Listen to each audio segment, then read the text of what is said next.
welcome back to the Atheist Experience. I'm your host, Russell Glasser, and with me today is Tracie Harris. Hello. Today is Sunday, July 7th, 2013. We are a live call-in public access atheist television show based in Austin, Texas, and dedicated to promoting positive atheism and the separation of church and state. We're available through live streaming video at ustream.tv. The official Atheist Experience website is atheist-experience.com. You can provide feedback by commenting on the official show blog at freethoughtblogs.com/AXP, or you can email us at tv@atheist-community.org.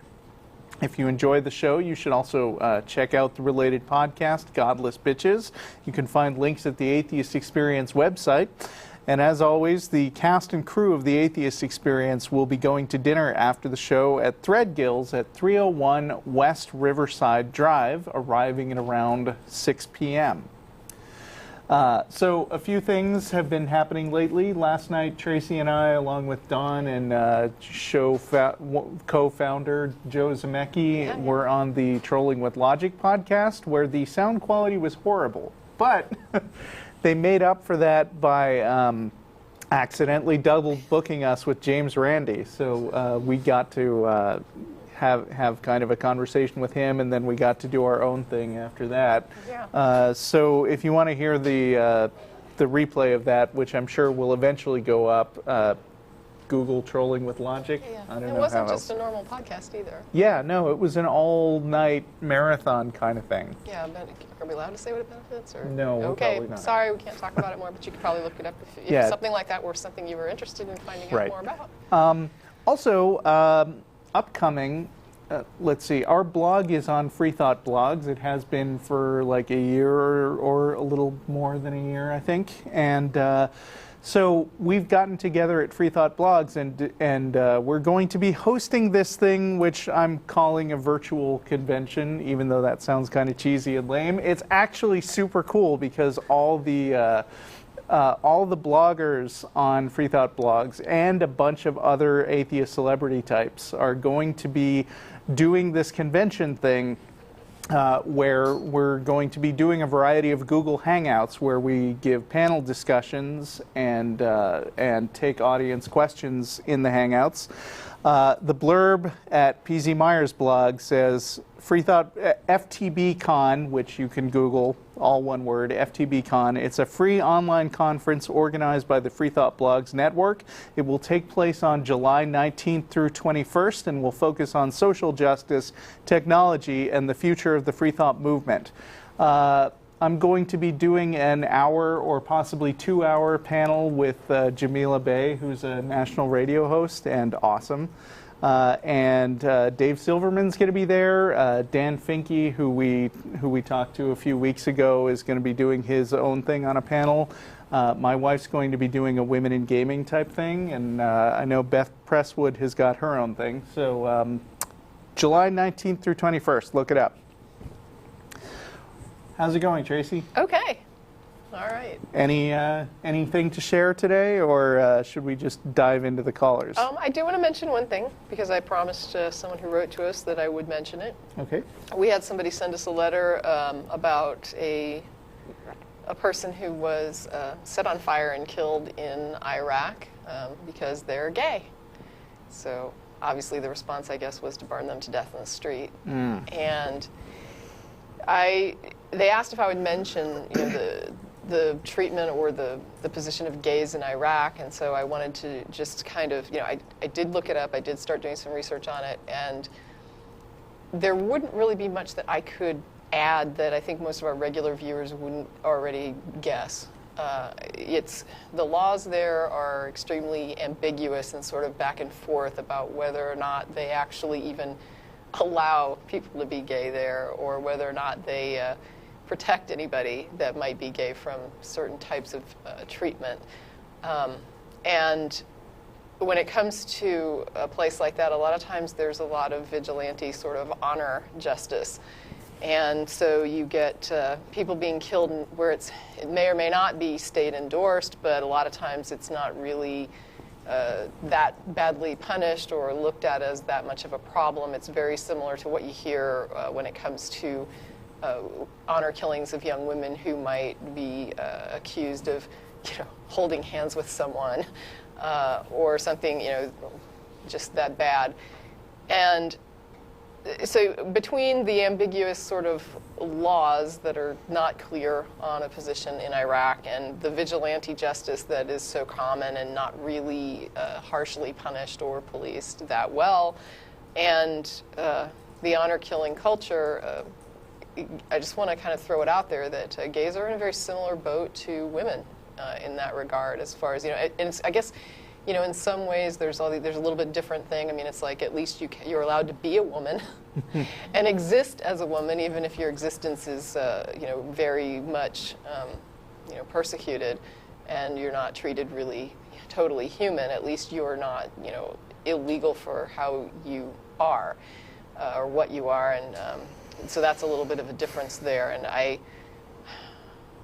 you don't even know what to say. I mean, you hear about Uganda a lot, I guess, is the nation that is synonymous with the gay hate and the gay abuse. But just to kind of, I guess, point out that it's not just Uganda, that there's other nations where this is really bad, and also where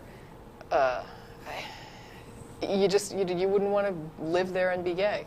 And it's just, I can't imagine that existence, and I feel disturbed that there are people who have to live in that situation, and I feel disturbed by people who continue in nations like our own to advocate for anti-gay legislation and just gay hate, people who endorse and condone and promote bigotry and prejudice, and they are, we may not be burning them in the streets, maybe sometimes we just beat them to death here in the United States outside of a bar or something, but, and I'm saying that to be flip, but it's like a sarcastic flip. It's not like I really take that to be nothing. It's not nothing, it's something, and it's shameful and it's horrendous behavior, and people who are that kind of bigoted and that kind of prejudice need to be called out on that, and don't give them a pass. And when they sit there and act like they have no idea why you would consider their position similar to racism, and they are just that clueless, it's, there's no excuse for this. There's absolutely no excuse, and if they can't understand why what they're promoting is harmful and wrong and hideous, at some point, you can try to explain it to people, and if they're not going to get that, then we just need to move along without them and make a world where we protect people who aren't hurting other people, and where we don't really give much of an ear to those who would promote harming other people in some way, either by stripping them of their rights or actually physically, violating them in some way. Mm-hmm. There has been some good news that I guess I might as well bring up, which is that within the last week or two, the Supreme Court struck down part of the Defense of Marriage Act, which basically says, I should have prepared for this better, but I believe that it says that in individual states, individual states can't refuse to recognize gay marriages that have taken place elsewhere, or am I wrong about that? No, that I don't know. Jen ought to know, but anyway, as soon as they struck down that ruling, a bunch of stuff like Proposition 8 in California went away, and they immediately, the next day, started gay marrying people. Consensually. Yeah. I mean, a whole bunch of straight people weren't rounded up and gotten gay married against their wills. That's the important thing to remember. Yep. So DOMA doesn't, they only ruled on part of it? Okay, they only ruled on part of it, Yeah. which is the federal benefits part? the federal benefits part. Okay, so if you're working and they are offering federal benefits to spouses. So if you're working at a federal job, then no matter what state you live in, you get federal benefits. Married, you get federal Right. benefits. Okay, got it. The state does not have to recognize a gay marriage from another state. Wow. Okay. And on that happy note, if you've got nothing else to say, I don't. Good. that happy and confused note, we got Scott in Buffalo, New York. Hi, Tracy and Russell. How are you? Good. How are Fine. you? I'm great, great. I'm a first-time caller. I called, well, actually, I wrote you guys a little while ago, so if I sound familiar or if my name sounds familiar, that's probably why. Okay. Okay. I wanted to talk to you about I'm an atheist, and I wanted to talk to you about the monument, atheist monument that was set up in Florida as a result of the Ten Commandments being up in Florida near the courthouse. Sure. Right. Do you know when this was set up? The Freedom from Religion Foundation promoted this recently. Okay. Yeah. Okay. I just wanted to ask you. I'm not sure how I feel about this as an atheist. I feel like it's a compromise. I feel like I'd much rather have the Ten Commandments taken down than have a statue or a plaque or Yeah, well, a monument. I agree with you. I would rather that public property not just basically be a dumping ground for everybody's various religious statements. But the problem is that a lot of these cases about the Ten Commandments have already come up, and in a lot of cases they were allowed to stay. And so this action to put up sort of a counter monument is the kind of the best that atheists can do for now.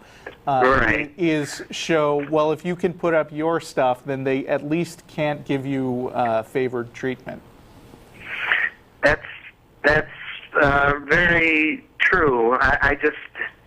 I don't know. It just seems like another plaque to strike down once we're able to get those Ten Commandments down, which I'm still hoping that people are fighting for.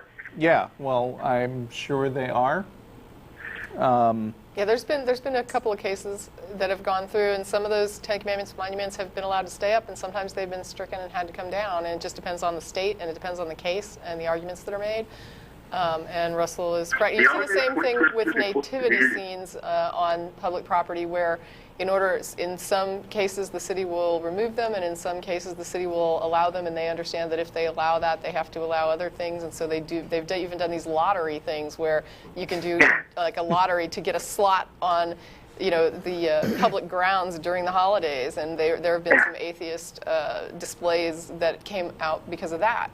And it just depends on how it gets handled, whether they take it down, whether they don't take it down, and then they have to put up, whatever anybody wants to put up, I guess, in a certain structure.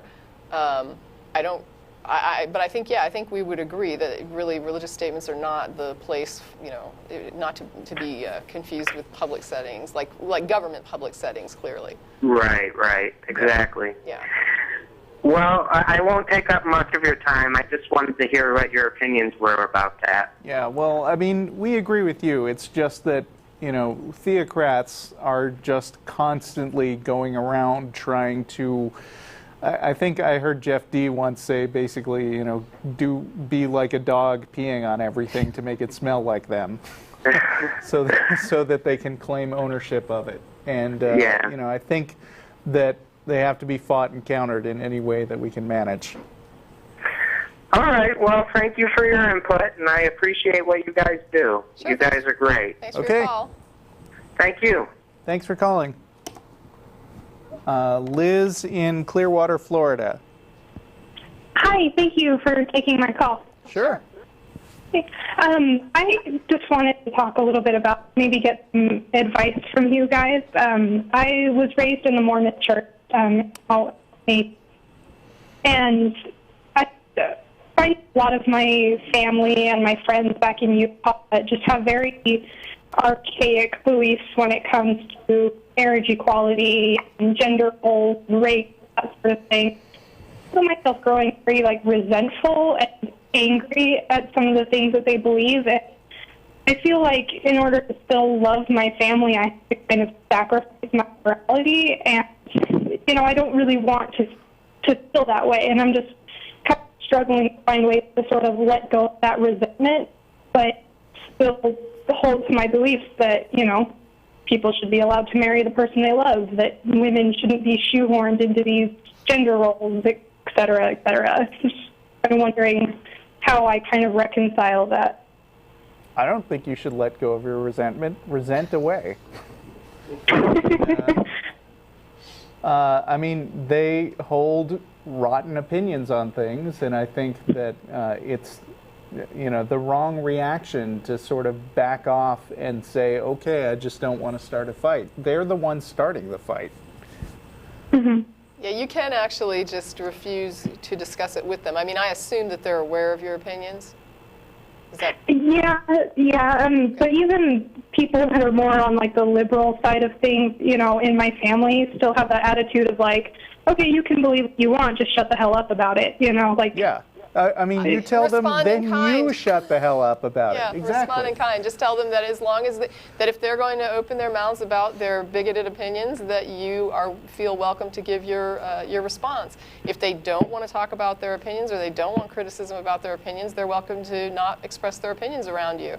And by the same token, if they won't shut up about it, you have the right to associate or not associate at will. And you also have the right to tell them that you don't have to, what was it, I think it was Hitchinson, I don't have to come to every argument I'm invited to. And you don't. I mean, once you've told them what you think, you don't have to keep repeating yourself just because they do. They understand your position on it. They understand what you think about them and their position. And if they want to just keep having that merry-go-round of stupid, they're welcome to do that. But they're not going to do it with involving you constantly in it. Right. Did you say they live in Utah? A lot of them do, yeah. Yeah, that's good for you because you're in Florida, right? Yeah. That helps.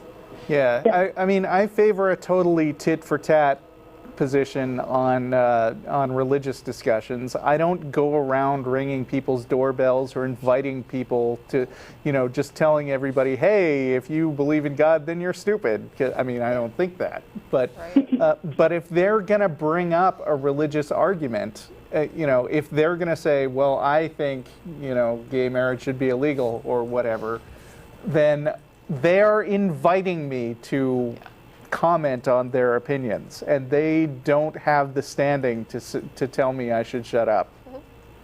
Yeah.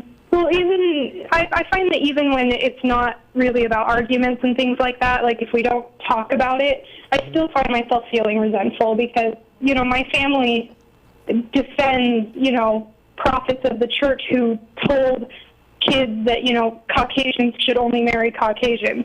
And they think that that's perfectly fine that a prophet said that. And even if we don't argue about it, I still just find that completely absurd. And I just feel so, like, angry and resentful about it, even if we don't ever argue, you know? Welcome to a family. Yeah, you can't force people to not believe terrible things. All you can do is let them know that you don't agree with them and, you know, either have those knockdown, drag-out arguments or avoid those people. Yeah. Yeah, I wish we had a magic bullet, but we don't.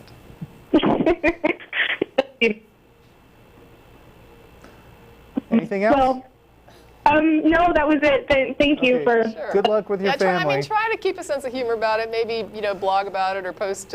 Make yourself a separate Facebook page where you can post to your reasonable friends and kind of, you know, let some steam off and laugh about it and have some fun with it. And you know, just you'll never believe the goofy thing my aunt so and so said, or however you want to word it. But you can go and have some fun with it, you know, and know that we're heading in a more liberal direction, and so that's a good thing. Right. Yeah. Okay. Well, thank you so much. Sure. All right. Thanks for calling. Thanks. Michael in Kirksville, Montana. Hello, Michael. Michael?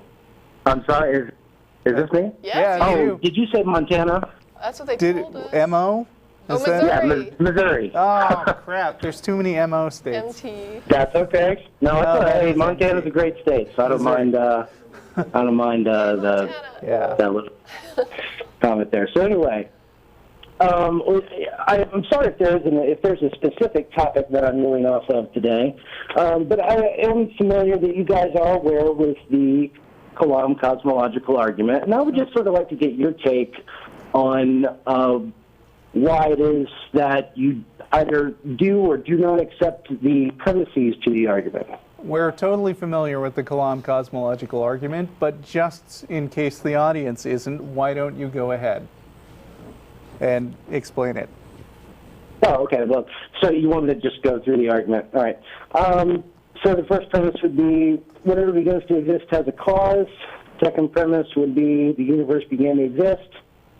And the conclusion would follow from that, logically, that the universe has a cause. Now, obviously, one could sit there and say, well, why does that cause have to be God? Yes, one could. And I actually sympathize with people who say that, Okay. Because it doesn't seem like an argument that just leads you straight to the conclusion of God. You have to do a little bit more digging, I think.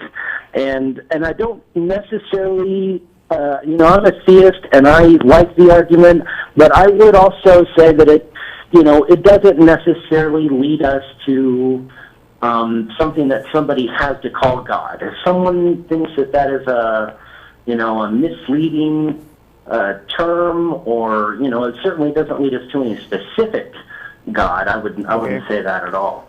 But the argument to me does seem to be very compelling. You find it very compelling, even though it doesn't lead to a God? Well, no, no, not necessarily. It doesn't lead us directly to a God that we can. I'm trying to. Do you understand what I'm trying to say? I don't see how it leads to any kind of a God. It doesn't prove it in the same way that. I don't think it even hints at it. Something has a cause, therefore my toaster broke. There was a cause for it, therefore God. How does that? I mean, I don't even get it. Well, I'm sorry. What don't you get? If my toaster breaks, there's a cause. Why would I say it's God? I mean, how do I get to God from there's a cause required? Yes, there's a cause required for why my toaster broke. Why in the world would I assume it's God? Okay, that's a good question. Yeah. So, I'm sorry, you were going to say something? No. I mean, unless you... Well, I mean, the other question, that is a good question, though. But the other question I usually ask, just to make sure that we're all on the same page, is what do you mean by the universe? By the universe, I would mean all of space and time. Oh, okay. So how do you know that began to exist? Okay. Well, that comes with my view of the A theory of time. Okay. There are, some people appeal to the Big Bang. I don't necessarily like. Yeah, but when we talk about the Big Bang, that's a different use of the word universe, because that doesn't necessarily encapsulate all of space and time, although I think Lawrence Krauss's lectures would imply that it does.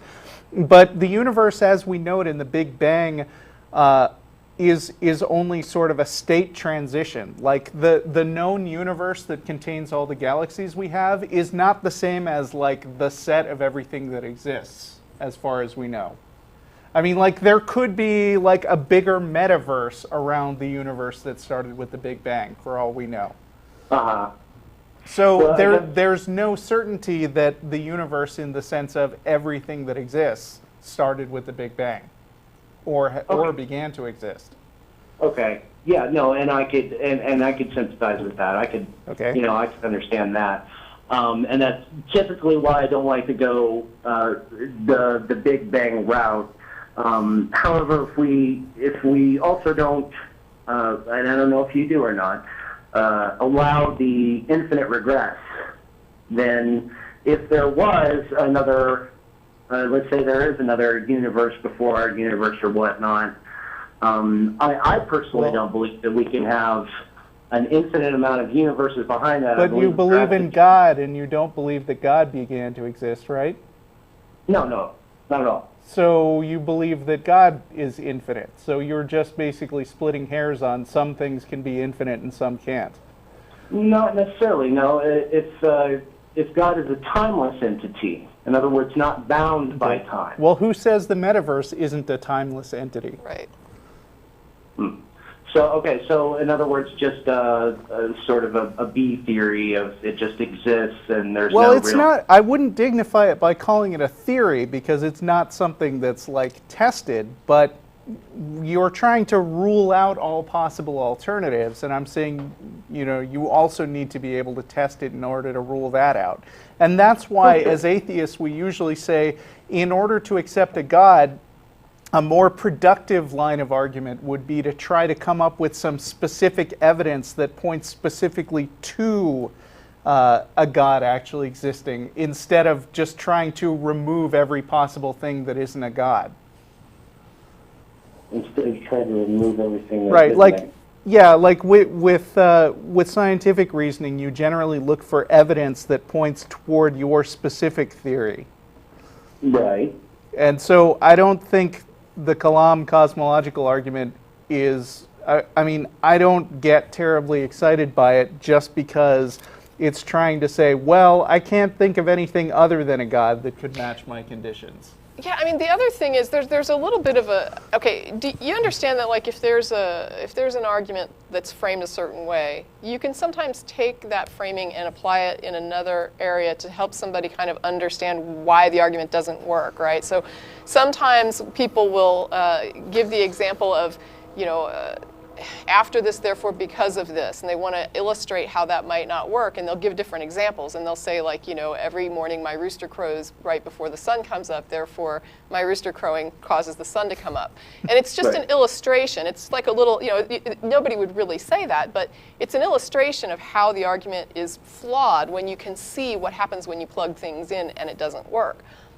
And so what I tend to do is I look at the frame of God exists and causes this thing happened, therefore God. And that's kind of what Kalam falls into. And there's a lot of arguments that apologists put forward that fall into the same framing.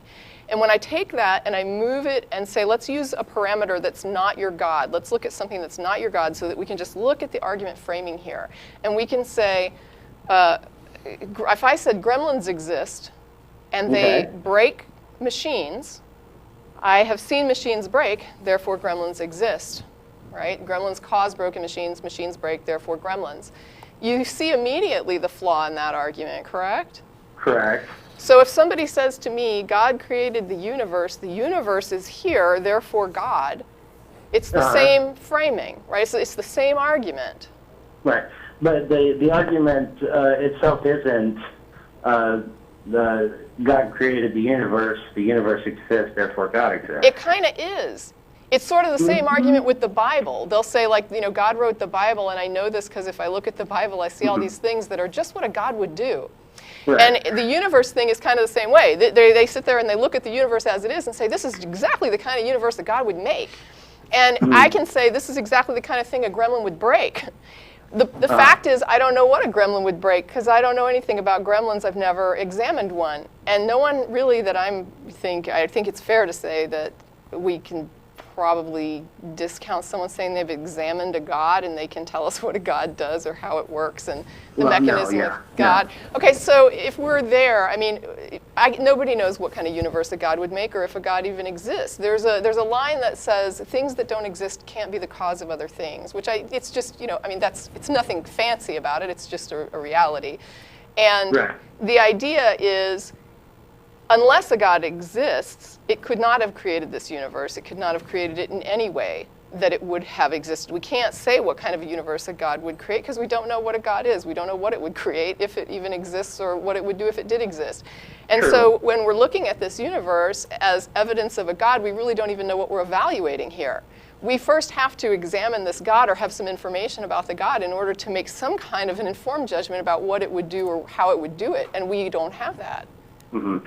Well, to me, there's a lot of information in there. I mean, we've got the sort of the quasi-objection of the metaverse, and then we've got the the metaverse isn't really an objection specifically. The gremlin thing, which is not a direct comparison to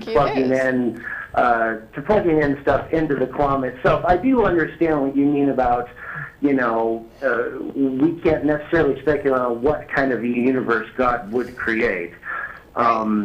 or if there even is a God that could have created Well, no, it. but the whole argument is to get to the conclusion that there is God. So Yeah, we wouldn't and I don't want think it to does. say that there is a God. So here's my argument for it. Well, But that's kind of what it does. Because at the end of it, when you have just the cause, it has to have a cause. In order to Right. get to God, you have to start making assumptions that, and the cause is God because this is all these types of things that God would do. Right. Well, I wouldn't necessarily say that they're assumption. I mean, at the end of the argument, it doesn't go, therefore the universe must have to exist, or therefore the universe had a cause, and that cause must be God. That's not where the argument cuts off. Then it's not a compelling argument for God.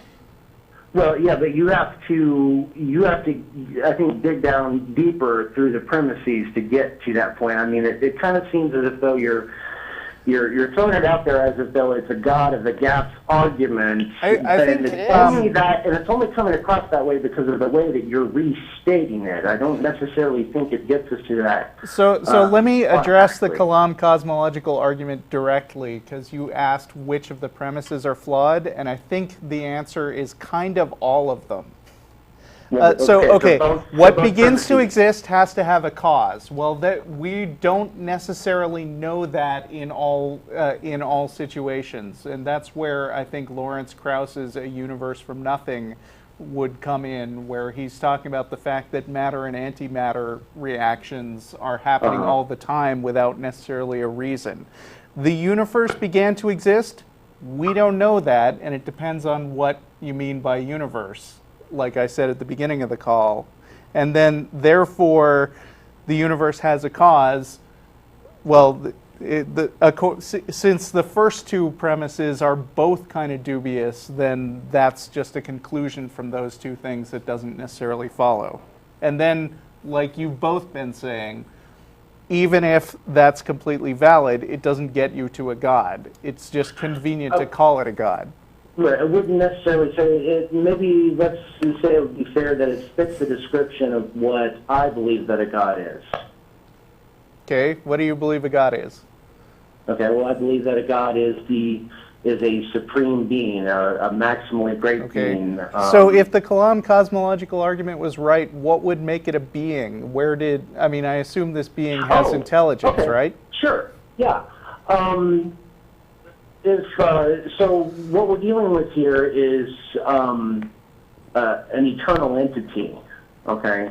But when we have a temporal effect like the universe, but this also, you have to take into consideration that both the first and the second, basically the argument is correct. So just pretend with me right now. Yeah, if I said that it was correct, what would the next step be? Okay, so and it's not. How can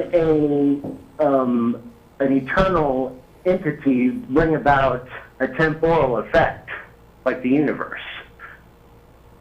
The only way that I see that being possible is that it would have to make a conscious decision in order for it. So intelligence is one of the most complicated things we know already. Where did we even get that? What? Like, where did intelligence even come in?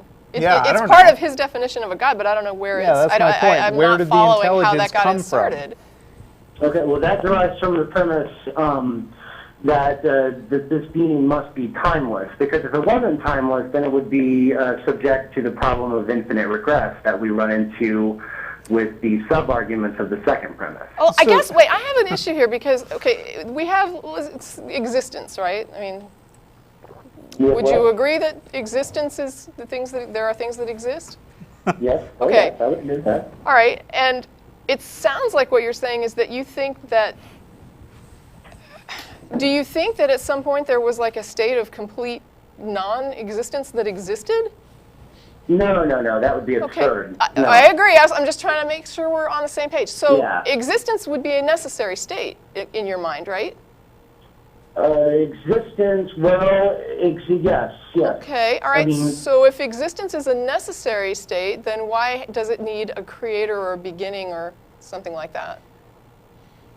well, no, I'm kind of not following you now. If we can't have a state of non-existence and existence is a necessary state, then what is the use of a creator? well, if a creator exists, then that would be a state of Well, existence. but what I'm saying is we have things that exist now, and I'm saying, like, for example, and I hate to get too far into this because I'm not, anyway, I don't want to even pretend I know anything about physics, but if you have, like, I'm going to throw out matter and energy, and I apologize to the physics geeks if I'm saying something wrong, but No, you have, let's say you have, like, matter and energy or whatever, or whatever it is, and it's there, and I guess what I'm asking is, why can't it always be there and always be changing? Well, then that's where we run into the problem of the infinite regress. Why is that a problem? Yeah, you already believe that there's something infinite out there, so how can you also say that Well, an yeah, but infinite that's one of the regress? objections I wasn't really given the time to respond to, because there's been several objections, which I appreciate that you're giving me. It gives me stuff to think about. But if God is a timeless being, then he's not subject to an infinite regress. What if we just have a timeless nature? Okay. That isn't subject to that is an infinite approach that regress. Someone, I suppose, could take What's in response. I don't necessarily see how we get to timeless nature. Because I can't, I can't. When we have time within nature. Well, we have time within this nature, but what I'm saying is, what if there's just a natural change that just keeps occurring, changing into different things and, whatever. But what I'm saying is, if I can't say that non-existence exists because that's an absurdity, then I have to accept that existence is a necessary and constant state. And it may change, like what existence represents could change, but I don't know how I would defend that at some point, either in the past or in the future, non-existence would exist. I can't see how I would defend that. I wouldn't say that non-existence exists. Okay, so if this existence is necessary, whether it's in this form or some other form, I don't know why you keep thinking that a creator had to bring it about. Well, because I'm dealing with with the experience that I have. I don't know of any non-existent state of things. I wasn't around for that. Okay, so well, do you Neither know of any gods? You sort of have to postulate. Wait a minute. Okay, I'm here with the universe. I understand that there is a time. To me, at least, there is a tense. There is past, present, and future. I do not see how in the world it could go infinitely into the past. Well, that's an argument from ignorance if we start saying, I don't see how it could. I might not see how it could. That doesn't mean that it has to be intuitively You're aligned. saying you don't have any direct experience of those things, but do you have any direct experience with a god?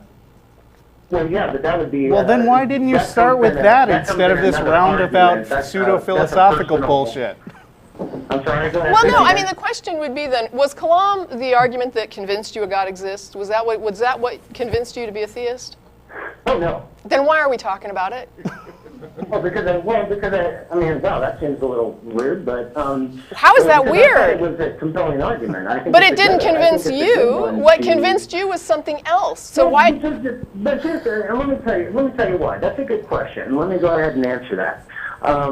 You guys obviously know that anybody could get up and just create a god, and then we could have millions of gods, and everyone could say that their god is the right one. Yeah. Well, how do we know which god is the right one? Or if any of them are. Sure. Right. So, that seems like to me that seems like a secondary issue. That seems like the primary issue to me. Which God is correct if we don't even believe that it's possible that a God could exist? It doesn't matter. There isn't any good argument that a God could exist. It doesn't matter. I'm asking you what compelled you to believe. I'm asking you what convinced you. Okay, mine was through my own personal leap of faith. And I was compelled by the teaching of Jesus of Nazareth. I had a curiosity, and I went with it. And when I went with it, I became enlightened into his.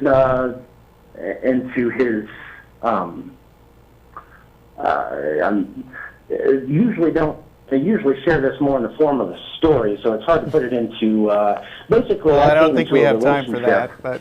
Well, I guess what I'm asking, though, is what has convinced you that a God exists? Like, what is that thing that you are like, this is God? This is what I understand to be God. Well, that the belief in a God. I mean, this gets into another sub-argument, which I don't think we have time to get into. I've already said that quite a bit, but I believe that God is a properly basic belief, or that people believe it in the basic way. Well, I'm hearing two different things from you. I'm hearing these abstract philosophy things like properly basic and eternal cause and stuff like that. But then when we ask why you really believe in God, the real reason is you said you had some kind of direct experience with something. So it seems like the philosophical stuff is just kind of background material that you brought in to kind of bolster your sense that the thing you wanted to believe anyway was actually right. Yeah, which is kind of weird to me because, like, I believe Tracie exists because I have direct experience of her, and I don't have to come up with like philosophical justifications why Tracie should exist. Okay, but we're comparing apples and oranges there. I mean, Tracie is a different concept than existence is the same, though. Existence is the same concept. The thing exists or it does not exist. There's no in between. Well, no, I understand it's a matter of existence, but when you're talking about a physical being there. What are you talking about? Is God? What is God made of? I'm talking about a non-physical being. What the hell does that mean? It's a mind, an entity. Minds are physical. Are properties of brains. Everything there is to know about. Wait. A mind. What this entity is doesn't mean that it doesn't exist. Just as he cannot explain everything there is to know about Tracie and her makeup and her physiological makeup. Yeah, but wait a minute. So much wrong with this. No, I don't. I don't need to have every much wrong. When somebody starts to tell me that minds are non-physical, I don't even know what that means. I mean, that to me is nonsensical. I've never seen a mind without a brain, and Me a few either. minutes ago you were saying that you can't believe in an infinite regress because you don't have any experience with it. I have a mind and I'm I don't have physical. any experience with minds. I'm sorry. I wanted to hear what you said, and go ahead and say that My again. fault. Go for it. Would you? About the infinite regress? Okay. I mean, you know, you can't like play both sides of the table and say that you can't believe stuff without direct experience with it, and then introduce this concept of like a non-physical, you know, a not physically based mind when all the minds that I've seen are based in brains. So you've seen a mind? No, I haven't literally seen a mind, but I've perceived. But you believe that one exists? Right. Okay, and you believe that because someone else has exhibited certain qualities that you believe is a mind. Sure. Okay. You can map them. Yeah, and I would say that is fair. Now you don't have any demonstration that mind is tied to the body, but you. Yes, we do. What do you mean we don't? Have you ever seen Whoa. somebody? Whoa, we have nothing but information that demonstrates it's tied to a brain. You can actually watch people go through mental processes with their brains hooked up to machines that'll show you what's going on. And the other thing is we have machines that you can look at an image. They can hook you to this machine, and it can read what you just saw and output something that is very similar to what you were just looking at. So, I mean, it's all stored in your brain. Is tied to the brain. I wouldn't necessarily say that there is no evidence that it exists separate from the brain. I'm sorry, say that again? There is no evidence to suggest that it exists separately from your brain. Every piece of evidence we have about the mind that is demonstrated is tied to physical activity in the brain. There is no other evidence of mind activity outside of a brain. Okay, so I don't have any self, is what you're saying. I didn't say that. I said that it's in your brain. Well, sure. Well, no, but if my mind is nothing but matter and energy, then it's just following the physical laws that are set in place. And I really everything that I'm saying on the show and everything you're saying on the show is just a product of the matter working with the physical laws. So there really is no. I mean, what does the mind have to say about intentionality? What are you talking about? I think physical beings can have intention. My dog or a cat could have intention. Right. It doesn't have to be. Do you think that dogs and cats have souls? There is no sense of I anymore when you do that. What are you talking about? There are animals. You're saying that you don't believe that a brain can create the self-awareness, which in my opinion is I don't even know why you would say that. Like, why would you assert such a thing? Okay, and what is self-awareness? Can we examine that? You just said it's the self-referencing when you say I, and there are other species that exhibit this as well, that they understand that their existence. Because I say I doesn't mean that actually exists. You are self-referencing, right? I can self-reference. I'm not going to play games with you here. We understand what you're talking about when you say I and me. There are parts of your brain that have to do with processes like running your kidneys, for example, that you are not aware of. Your brain has a lot going on, and there's this little part of it that that is this thing that that is your consciousness or your self-awareness or your self-referencing, that is the conduit between you and the external world, between the brain and the external world. You're not really aware of the 100% of the brain that's going on here. You're aware of this tiny part of it. That's awareness. And that little part is not running the show, because you have all this other stuff that you're not aware of that's going on without your awareness. So to think that you are controlling your brain is arrogant, and I think incorrect. I think that you are a product of your brain. I may be wrong, but I think that there is no evidence to suggest that there's some sort of mental process happening that is divorced from your brain.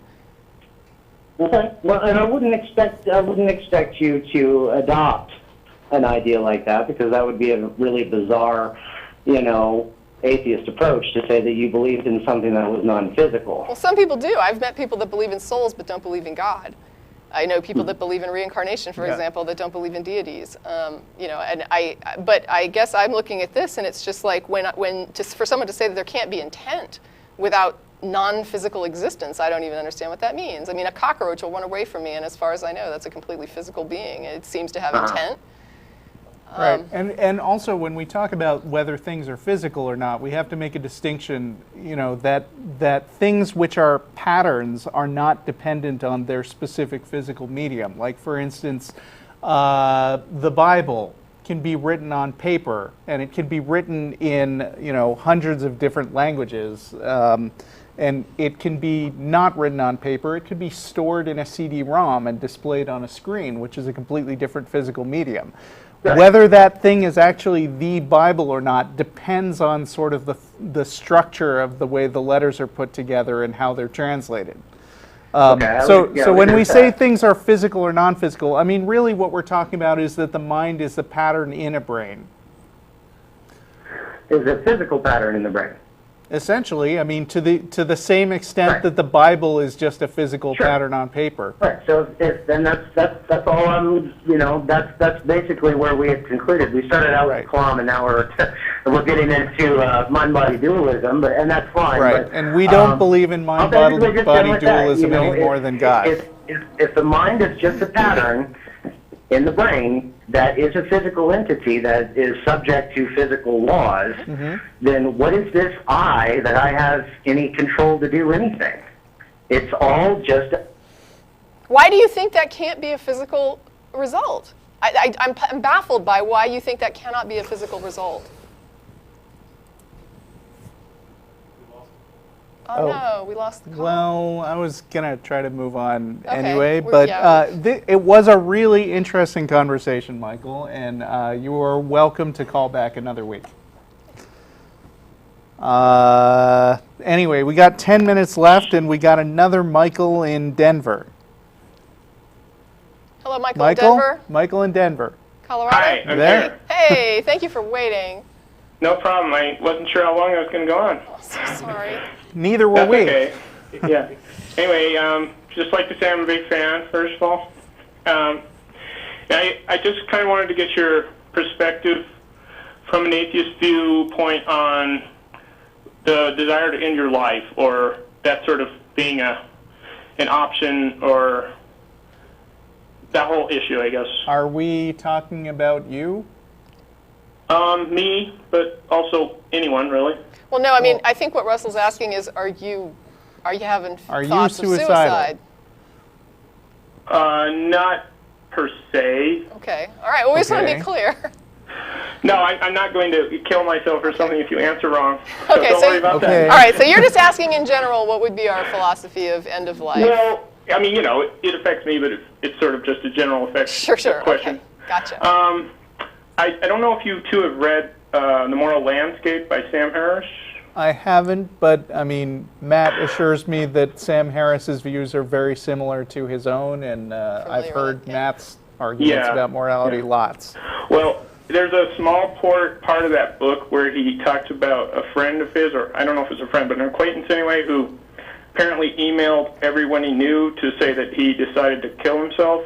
And then Sam Harris talked about them emailing him back to sort of try to convince him out of this, and that apparently didn't work. So he eventually did kill himself.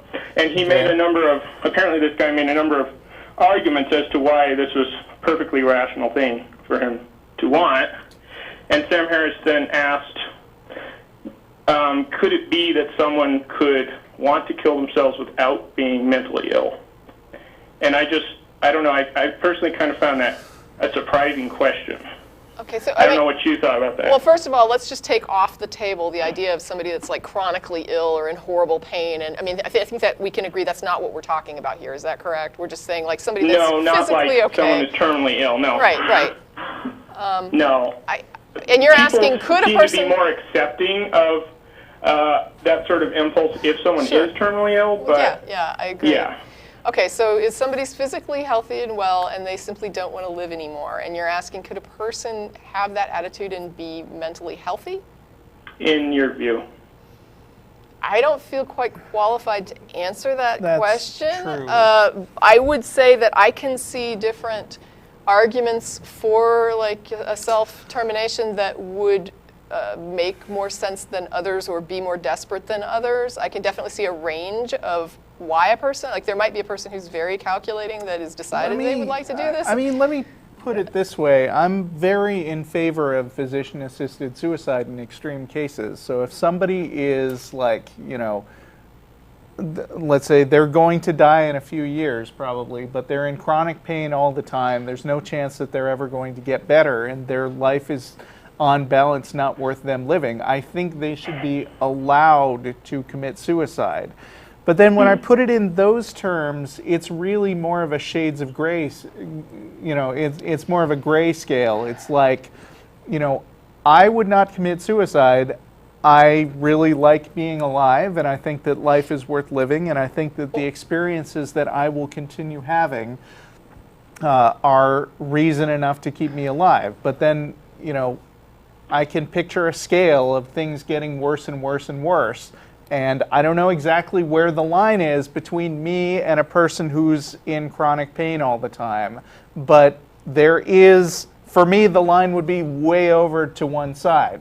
But that line is there, and it's probably kind of fuzzy. Yeah, and I mean, I could conceive of somebody, you know, terminating their life without being desperately depressed or horribly mentally tortured. However, because I'm aware that so many people do, you know, choose to end their own lives under those types of circumstances, and because of that kind of mental compromise, you know, obviously this doesn't answer your question, but I would always err on the side of caution. I would always assume the person could be helped and would benefit from help. And so I would probably be the type of person who would say we should always intervene because we at least need to assess whether or not this person is, you know, capable of making this decision right now, or if there's something going on.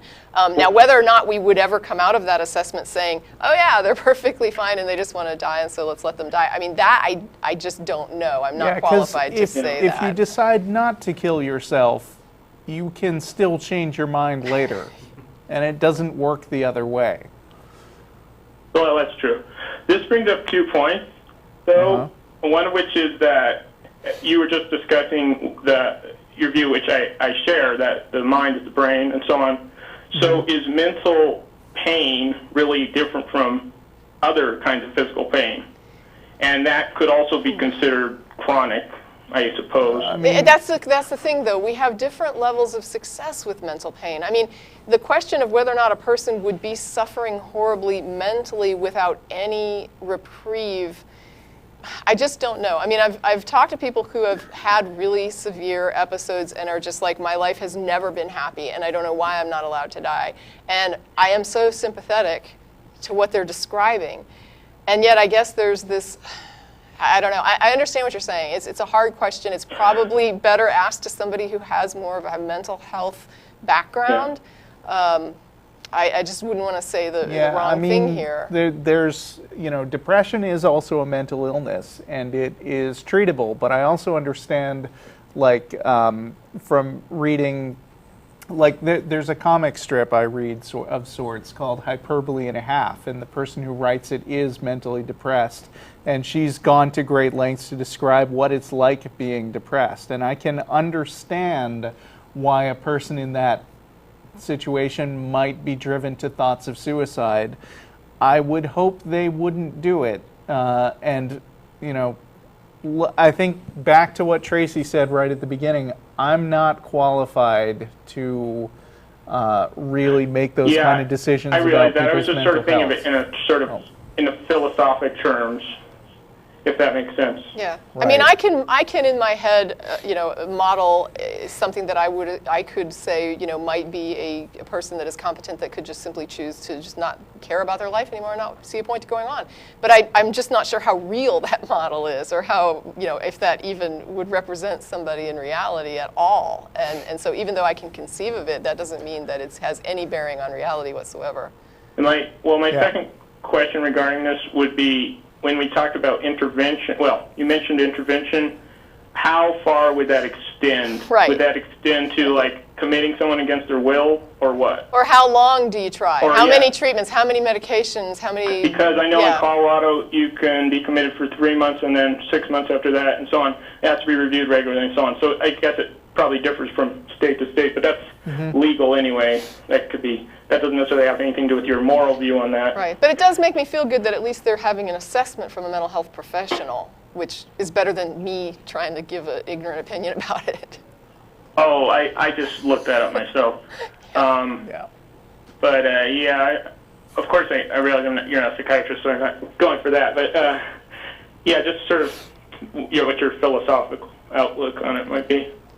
Yeah, I mean, I could probably imagine it, but I'm not sure how real my imagining is and how closely that ties to reality. I'll just say again, I don't think killing yourself is out of the question, and I think a lot more discussion would need to be had about where the line is. But we're out of time, so we got to let you go. But thank you. Good question. Yeah, thanks. Thank you. Keep the good work. Thank you. All right. Bye. Thank you, everyone. Thanks, crew. Thanks, Tracie. Thanks. FTBCon coming up. See you at Threadgills, and also see you on TV next week. Bye.